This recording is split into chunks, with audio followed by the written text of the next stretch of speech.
Good morning, September 11th, 2025, and just a heavy heart today. 9/11 one over 2 decades ago, I guess, and then Charlie Kirk being killed yesterday. It's a heavy heart. I have a heavy, heavy heart, as I'm sure we all do, or many of us. If you don't have a heavy heart, then you need to check your heart. But anyway, I pray, friends, that you're crying out to the Lord, that you are seeking Him.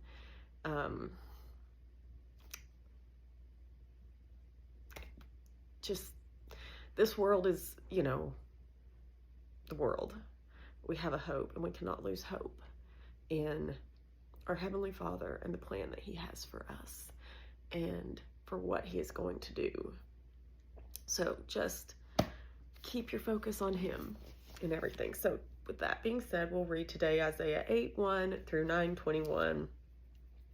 Then the Lord said to me, Isaiah, make a large signboard and clearly write this name on it, Maher Shalal Hashbaz.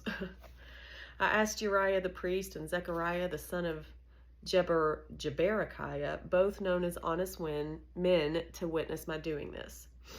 And then I slept with my wife, and she became pregnant and gave birth to a son. And the Lord said, call him Maher Shalal Hashbaz. How's that for a name? For before this child is old enough to say Papa or Mama, the king of Assyria will carry away both the abundance of Damascus and the riches of Samaria. And then the Lord spoke to me again, and He said, my care for the people of Judah is like the gently flowing waters of Shiloh. But they have rejected it. They are rejoicing over what will happen to King Rezin or King Pekah. Therefore, the Lord will overwhelm them with a mighty flood from the Euphrates River, the king of Assyria and all his glory. This flood will overflow all of its channels and sweep into Judah until it is chin deep. It will spread its wings, submerging your land from one end to the other. O Emmanuel. Huddle together, you nations, and be terrified. Listen, all of you distant lands. Prepare for battle, but you will be crushed. Yes, prepare for battle, but you will be crushed. Call your councils of war, but they will be worthless. Develop your strategies, but they will not succeed, for God is with us. The Lord has given me a strong warning not to think like everyone else does. And this is so prevalent for today. It says, don't call everything a conspiracy like they do.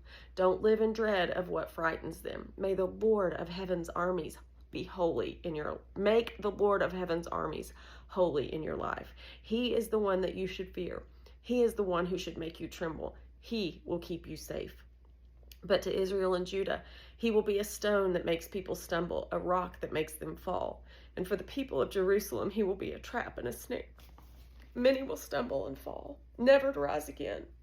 They will be snared and captured. Preserve the teaching of God, and trust His instructions to those who follow me. I will wait for the Lord, who has turned away from the descendants of Jacob. I will put my hope in Him. I and the children the Lord has given me serve as signs and warnings to Israel from the Lord of heaven's armies, who dwells in the temple on Mount Zion. Someone may say to you, let's ask the mediums and those who consult the spirits of the dead. With their whisperings and mutterings, they will tell us what to do. But shouldn't people ask God for guidance? Should the living seek guidance from the dead? Look to God's instructions and teaching. People who contradict this word are completely in the dark. They will go from one place to another, weary and hungry. And because they are hungry, they will rage and curse their king and their God. They will look up to heaven and down at earth, but wherever they look, there will be trouble and anguish and dark despair. They will be thrown out into the darkness. Nevertheless, that time of darkness and despair will not go on forever.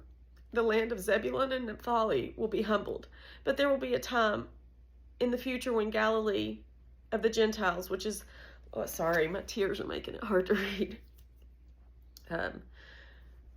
The land of Zebulun and Naphtali will be humbled, but there will be a time in the future when Galilee of the Gentiles, which lies along the road that runs between the Jordan and the sea, will be filled with glory. The people who walk in darkness will see a great light. For those who live in a land of deep darkness, a light will shine. You will enlarge the nation of Israel, and its people will rejoice. They will rejoice before you as people rejoice at the harvest, and like warriors dividing the plunder. For you will break the yoke of their slavery and lift the heavy burden from their shoulders. You will break the oppressor's rod, just as you did when you destroyed the army of Midian. The boots of the warrior and the uniforms bloodstained by war will all be burned. They will be fuel for the fire.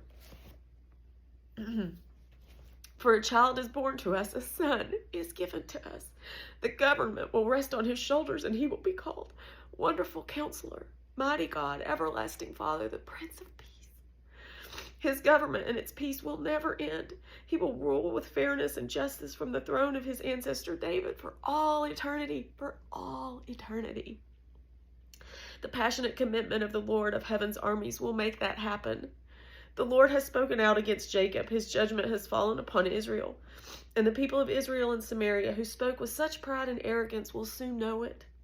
They said, we will replace the broken bricks of our ruins with finished stone and replant the felled sycamore fig trees with cedars. I'm telling you, the Lord is the one who restores everything. But the Lord will bring Rezin's enemies against Israel and stir up all their foes. The Syrians from the east and the Philistines from the west will bear their fangs and devour Israel. But even then, the Lord's anger will not be satisfied. His fist is still poised to strike. For after all of this punishment, the people will still not repent. They will not seek the Lord of heaven's armies. Therefore, in a single day, the Lord will destroy both the head and the tail, the noble palm branch and the lowly reed. The leaders of Israel are the head, and the lying prophets are the tail. For the leaders of the people have misled them. They have led them down the path of destruction. This is why the Lord takes no pleasure in the young men and shows no mercy even to the widows and orphans. For they are all wicked hypocrites, and they all speak foolishness. But even then, the Lord's anger will not be satisfied, and his fist is still poised to strike. This is, y'all, it is imperative that as much as we love God, we fear him. I feel like he has just pressed this onto me over the past few days. Just a fear of the God of the universe. And we cannot be lukewarm in this time. I mean, it is either you serve me or you serve the enemy. And for all the ways that I'm like, yes, I serve him. I love you. I love you. I can look at my own my own life, and I just see so many areas where I'm lukewarm. So anyway, this wickedness is like a brush fire. It burns not only briars and thorns, but it also sets the forest ablaze. Its burning sends up clouds of smoke. The land will be blackened by the fury of the Lord of heaven's armies. The people will be fuel for the fire, and no one will spare even his own brother. They will attack their neighbor on the right, but will still be hungry. They will devour their neighbor on the left, but they will not be satisfied. In the end, they will even eat their own children. Manasseh will feed on Ephraim. Ephraim will feed on Manasseh, and both will devour Judah. But even then, the Lord's anger will not be satisfied. His fist is still poised to strike. So we will see how this continues tomorrow. 2 Corinthians for the New Testament, 12, 1 through 10. It says, this boasting will do no good, but I, Paul, must go on. I will reluctantly tell about the visions and the revelations from the Lord. I was caught up to the third heaven 14 years ago. Whether I was in my body or out of my body, I do not know. Only God knows.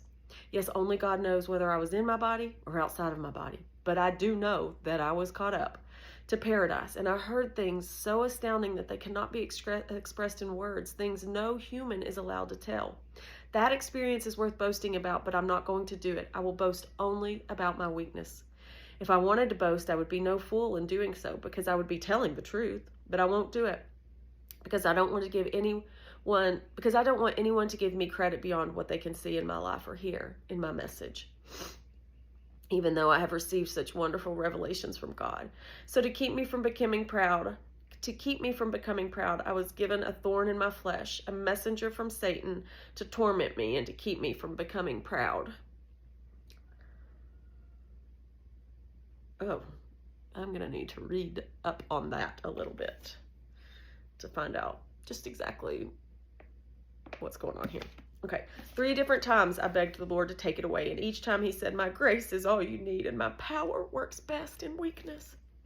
So now I am glad to boast about my weakness, so that the power of Christ can work through me. And that is why I take pleasure in my weakness, and in the insults and the hardships and the persecutions and the trouble that I suffer for Christ. For when I am weak,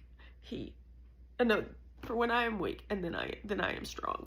Or I know it says in other versions, for when I am weak, he is strong. So,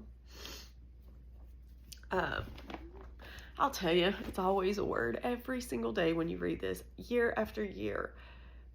It's like every day is just pertinent to what I have going on in my life. And I can tell you that I feel weak today. But we can boast and know that in this weakness, he gets to shine through in his strength. So I pray for you today, friends. I love you. And I'm just praying that you have a healthy fear of the Lord, one, and that know that your suffering and your hardships are all for the glory of the Lord, and that we can rejoice in those. Psalms 55, 1 through 23. It says, listen to my prayer, O God, and please do not ignore my cry for help. Please listen and answer me, for I am overwhelmed by my troubles. My enemies shout at me, making loud and wicked threats. They bring trouble on me, and they angrily hunt me down. My heart pounds in my chest. The terror of death assaults me. Fear and trembling overwhelm me, and I can't stop shaking. Oh, that I had wings like a dove, and then I would fly away and rest. I would fly far away to the quiet of the wilderness. How quickly I would escape far from this wild storm of hatred. Confuse them, Lord, and frustrate their plans, for I see violence and conflict in the city. Its walls are patrolled day and night against invaders, but the real danger is wickedness within the city. Everything is falling apart. Threats and cheating are rampant in the streets. It is not an enemy who taunts me. I could bear that. It is not my foes who so arrogantly insult me. I could have hidden from them. Instead, it is you, my equal, my companion, and my close friend. What good fellowship we once enjoyed as we walked together to the house of the Lord.